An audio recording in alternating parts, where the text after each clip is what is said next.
going to give you an example of both the daily transit, but also something that I do in my readings, so you can get a look at what you can gain from working with me one-on-one. And today we have, right now, a trine between the Sun and Jupiter. That is the blue aspect. It's a harmonious aspect, with all the pros and cons. Even the harmonious aspects also have their own pitfalls that we are aware of. But again, I'm going to show you how to take the good thing out of it. And Chiron squaring Venus. So Chiron is also in Aries squaring Venus. So we have the square, which is a tension between Venus and Chiron. Chiron is a wounding we have around something. So with Aries, it's initiation, also can be a conflict, or being assertive, starting something new.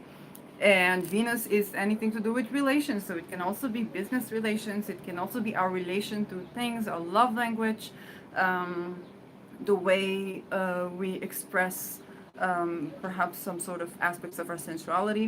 And Venus is now in Cancer, so it can be our emotional safety or our emotional needs in a relationship.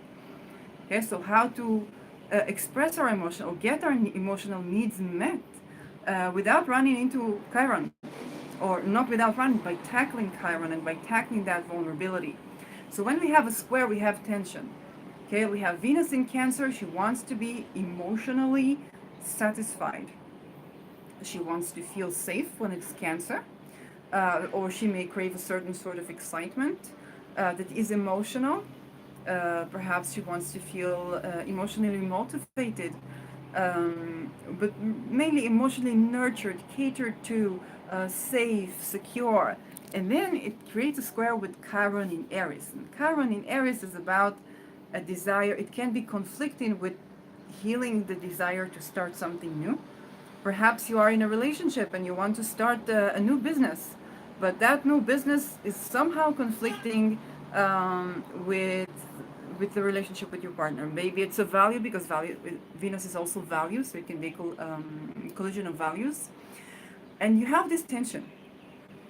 Now, what you need to sort out, how to sort this tension. So you can look at the blue, and one thing we can look at is, what else do we have in Aries? We have Jupiter in a fire sign, so very optimistic about new beginnings. That is sort of an antidote to Chiron, that has a wound there, trining the Sun in Leo, which is also a fire sign. Okay? And the Sun, if we have Venus, is ruled by the Moon right now, because it is in Cancer, and Cancer is ruled by the Moon. Then the Sun is kind of like the other energies. The Moon and the Sun, they complement each other, the Yin and the Yang. So what you can do is basically to hone in that trine with the Sun and Jupiter. How do you practically do that? So one way to practically do that is to take something that you did not succeed with, in your terms. Okay, it can be a business venture, anything Venusian. Okay, it can be a relationship that didn't work out, a business idea that didn't work out, or a way you tackled business or a way you tackled money that didn't work out. And then what you can do is to take what you've gained from it. So let's say it was a relationship that failed. Okay, so you had a wound around and starting a new relationship because something went wrong there. So instead of just analyzing, oh, what went wrong there, and saying what I do want, which is another point of view that you can try, it's like, what do I do want to keep from there? You can go to what you've gained. So let's say you broke up with the partner and that relationship did not work out. But what you've become aware of was your emotional needs that you can now meet. Or you've become of certain things you like, or certain things that do give you security that were there or that weren't there, and that's how you became aware of them, that now you can self-care. Okay, you can be self-sufficient, or you can self-care, or you can set it as a standard for your next relationship. So you know that that person can be very successful or very funny or very enjoyable to be around, but if they don't hug you, for example, or if they don't like, I don't know, certain things about you, maybe they're not into your style of expression or your style of appearance or your fashion style. It can be something as simple as that. You can decide that that's actually a standard, that that's actually something that's important to you, and you're not willing to compromise that. And so that tension between the wound and your emotional needs can be sorted out by a more cognitive, a more yang approach to that.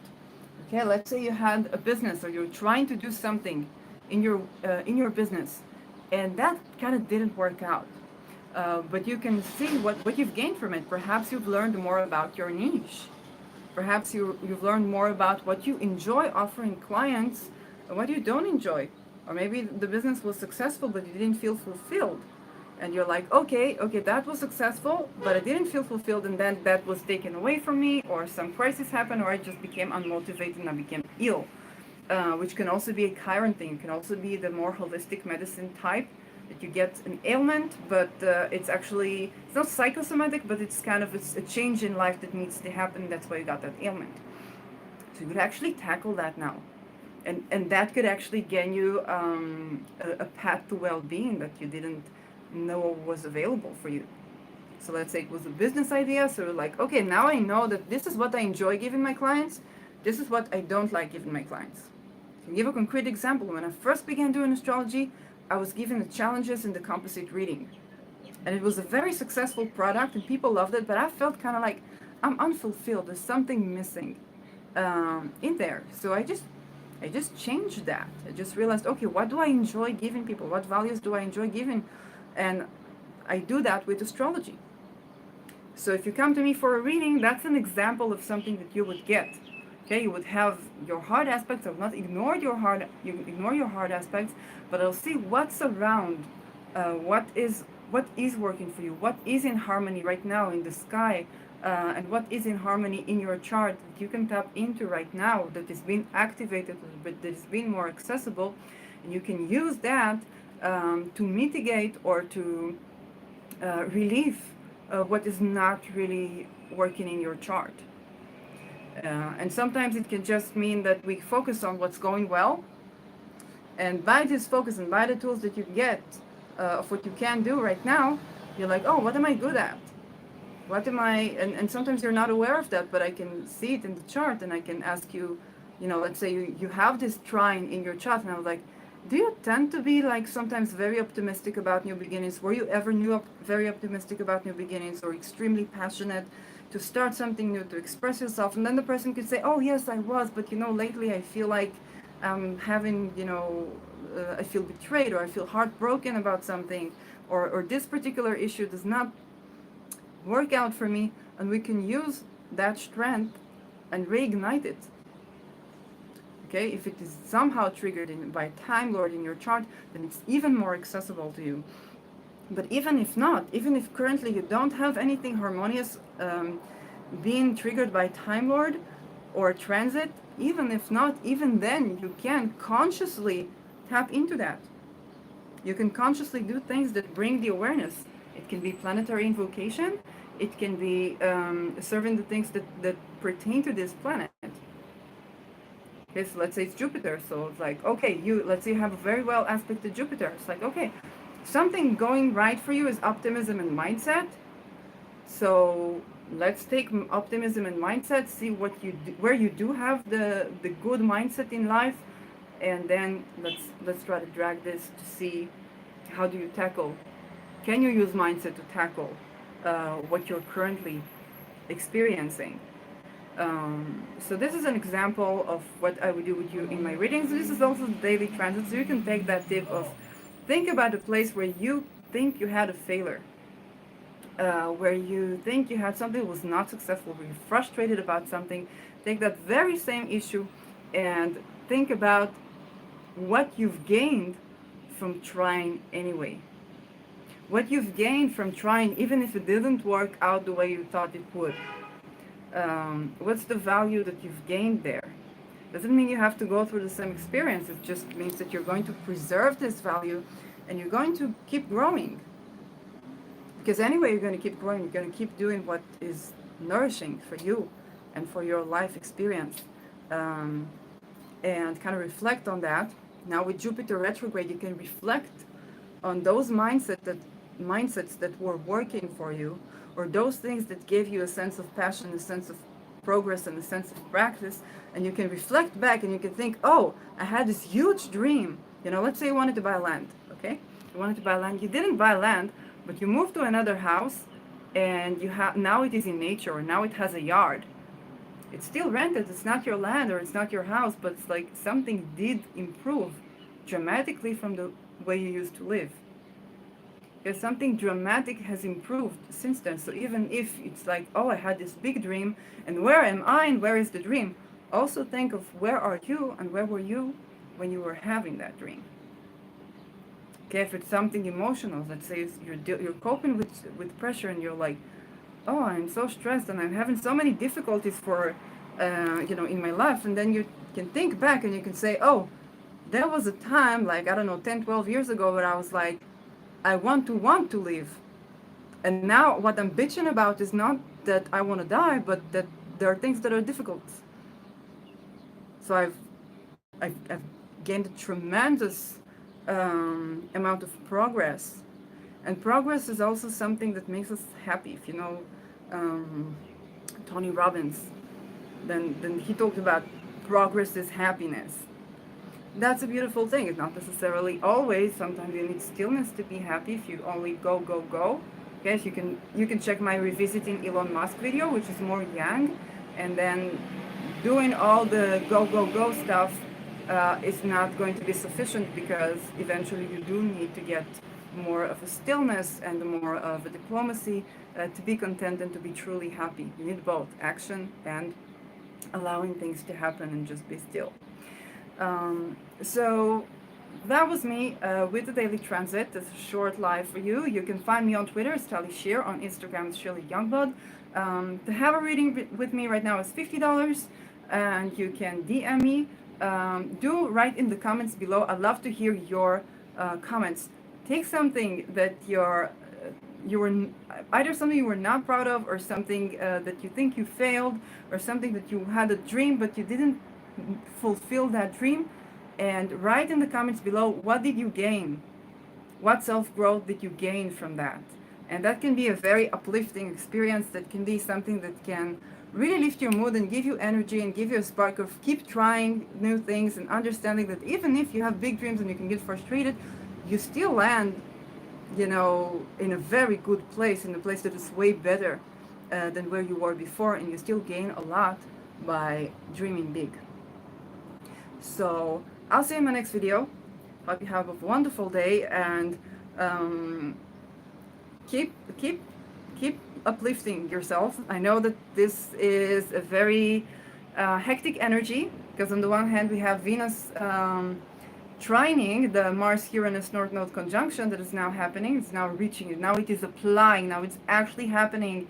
It's actually turning exact, and now is a culmination for many processes. But then that Venus is also squaring Neptune. Squaring Chiron.